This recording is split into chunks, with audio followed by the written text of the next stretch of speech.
Hi, this is Acalia. In this podcast, I speak with Irish actor and model Jonathan Rhys Meyers at the Abu Dhabi Film Festival 2010. Join me weekdays 10 till 1, and for more, log on to myradio2.ae. Lifestyle with Acalia on Radio 2. This is Acalia reporting for Radio 2 from the Abu Dhabi Film Festival at Emirates Palace. In a few seconds, I'm going to be talking to Jonathan Rhys Meyers. You might know him for his roles in Velvet Goldmine, Bend It Like Beckham, and Woody Allen's Match Point, where he stars alongside Scarlett Johansson. Also, he's in the very much talked about historical drama The Tudors, where he plays Henry VIII. Certainly a face you can't forget. He's also been the face of several advertising campaigns for Hugo Boss. With me now, Jonathan Rhys Meyers. So how are you doing? And you've only just got here, haven't you? I got here 2:30 this morning. I slept, had breakfast, and then I went to Yas Island.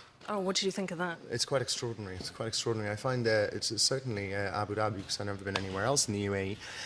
It's an architect's dream to come here, because not only do they have the finances and the infrastructure, they've got the will to build, and that's an architect is always looking for someone with the will to build. Yeah. And no idea is too extraordinary, too preposterous, or undoable, and I like that element of a place. So Yas Island was incredibly impressive, but I was more impressed with Sheikh Zayed Mosque. It's stunning, isn't it? It's quite something else. Well, I was in Rajasthan a week and a half ago at Taj Mahal.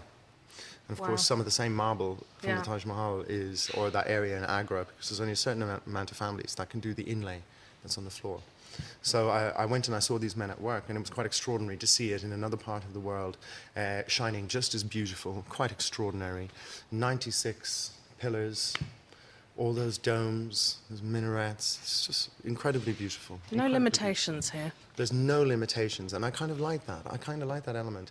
And you know, I was talking to the gentleman, and he said, you know, on the last Eid, there was 40,000 people praying at that mosque. I'd love to have seen something like that. I'm here with my girlfriend at the moment, and of course her family are Bengali, so they're all Muslim. Oh. And they've been to Mecca, and so she's a Haji. Yes. And she said Mecca was quite extraordinary. And tried 200,000. You're not totally unfamiliar with sort of this part of the world then?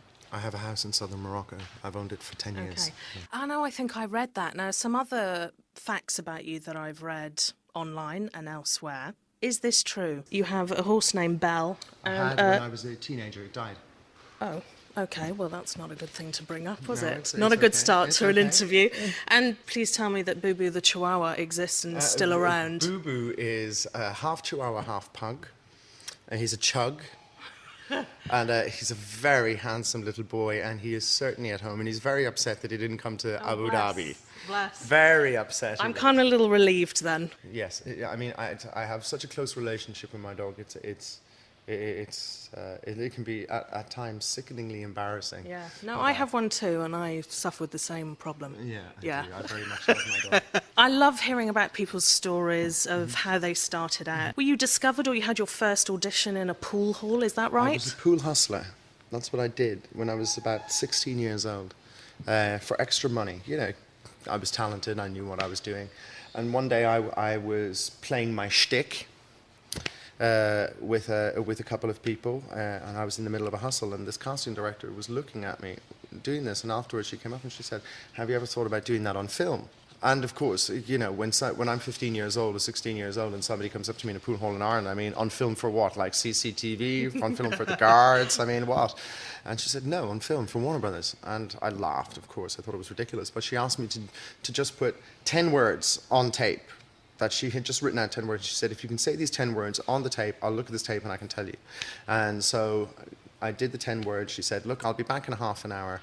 And I thought, you know, I didn't, of course, you don't believe it, and so I put it out of my mind. And a half an hour later, or maybe an hour later, I came back into the pool hall, and this woman was in a blind panic in the pool hall. She goes, where have you been? Where have you been? And I said, what do you mean where I've been?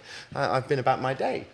And she said, well, I've just spoken to David Putnam, who's the producer, and he's desperate to meet you, and there's a limousine waiting for you outside.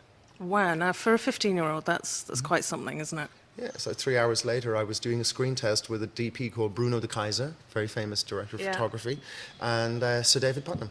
Yeah. Fantastic. I didn't get the role. You didn't, but that's what a way to start, though. You must have had the bug from then on where you thought, right, this is After I didn't get the role, I didn't ever want to see another film again for a little while. I was kind of upset that I didn't get the role. And just because, I didn't have anything, and then I had something, and then I didn't have it. So I was quite upset. Quite a good lesson to learn in life, though, isn't it? It was, yeah. Harsh but true. Harsh, very harsh and very true.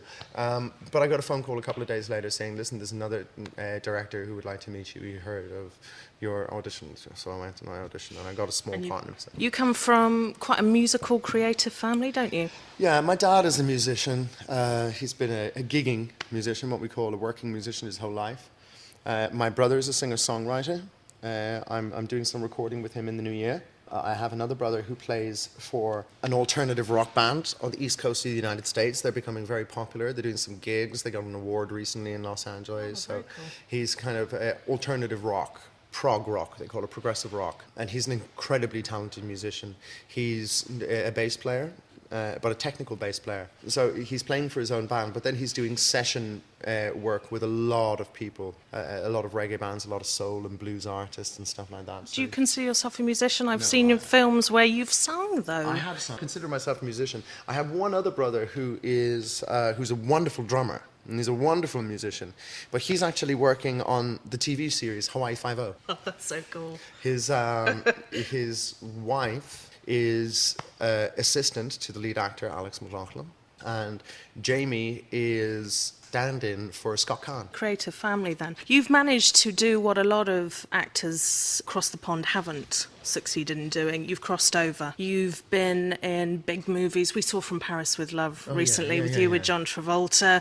Mission Impossible 3 with Tom Cruise. It kind of doesn't get much bigger than that, does it? Yeah, I mean, Tom's production is always enormous. It's an enormous production. And it was an enormous honor because he's a great guy to work with and a great guy to work for because it's his baby. He's the producer. He's pretty much the boss man on the show.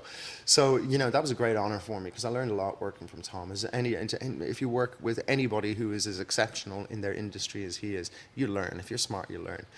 John is quite literally the nicest man I've ever met. He's certainly the nicest actor I've ever worked with. He's a gentleman and a wonderful family man. And he's just a generous actor. He's been at the top for so long. He tells me these stories, and he was showing me these wonderful pictures of himself, Catherine Deneuve and Gérard Depardieu, and they're sitting outside a cafe in Paris in 1978. And Travolta's got a cigarette hanging from his lips, and Catherine Deneuve's got her head on her shoulder, and she's laughing at something that Depardieu says. And I'm looking at this photograph, black and white photograph, everyone's looking fabulous. And I said to him, it must have been so extraordinary to be famous in a time when it really meant something. And he said, you know what, you're dead right. He said, it's so easy to become famous right now. He goes, in 1978, when you were world famous, he said, I couldn't walk out of a hotel room without everybody knowing exactly who I was. He said, I used to come to Paris. Gérard used to come in a limousine and meet me off the airplane because the car would be driven out onto the track. Gérard with a cigarette in his mouth sitting next to the oil tanker. Catherine Deneuve sprawled on the back seat, off to a party. François Truffaut, all of these incredible intellectuals of that time, these great filmmakers of that time, coming back to New York and working with sort of wonderful people like Brian De Palma and because Blowout was one of my favorite, certainly one of my favorite of John's films, and Urban Cowboy and all of these movies. It was just a great time to be in film, and it was a great time for him to be famous. And he said, look, there was a period of time there in 1975, 76, 77, where he said, literally, I was the biggest star in the world. And he said, it's quite extraordinary to be that for any element of time. But he said, in 1 year, the two top movies were Saturday Night Fever and Grease. You couldn't move without seeing either of the one of the two of them. And I mean, he said there's something extraordinary. He told me the most beautiful story. He told me, he said he remembers sitting in a hotel room. He'd done these two movies and he'd done a third film. I can't remember what it's called. And he said, I was on the back of two enormous hits. Enormous. He said, you couldn't get any more famous. And he said, and I was sitting, I don't remember the actress's name, but a very famous, very beautiful actress of the time. And she's sitting in a room, and it's the night before it opens, or the night it opens, they'll know the box office the next day. So everyone's so excited, they're having such a good time, they're laughing, everything's so high energy. The next day, the movie comes out, bombs at the box office. Bombs at the box office. And he said, after having 2 enormous successes like that, it felt like somebody had taken my stomach and pulled it out of me. And he said, I remember this actress sitting there and she looked at me and she goes, Johnny, will you never smile again, Johnny? And he said at that moment he realized how silly the whole thing of having a boss, because when that woman said, she goes, will you never smile again? Immediately he started smiling. Yeah. He was Puts it like, all into that's the perspective. nature of the game. That's the nature of success. When did you know you'd made it? Was there a point still where don't. you thought, I still don't. what's next? Belle de Seigneur is a film I'm doing right now. It's been directed by Glenio Bonder, and it's from a very intellectual cult book by Albert Cohn. It's a love story. I play Solal de Solal, who is working for the League of Nations in Geneva in 1936, and he falls in love with the wife, the very beautiful wife of an underling in his office.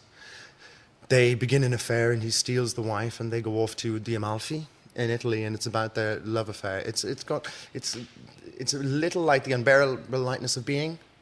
It's that type of character. And imagine the girl is there's one actress called Maria Bonvie, a lot of Ingmar Bergman's movies, very beautiful woman. Yeah.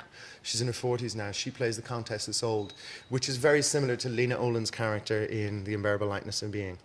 And then a Russian former supermodel, now an actress called Natalia Vodyanova, plays Ariane, the beautiful Ariane. Jonathan, it's been an absolute pleasure talking pleasure. to you and Thanks hearing very all much. your great stories. Thank you very much. Thank you very much. It's been a pleasure. Thank you. Lifestyle on 99.3 and 106. Classic Hits, Radio 2.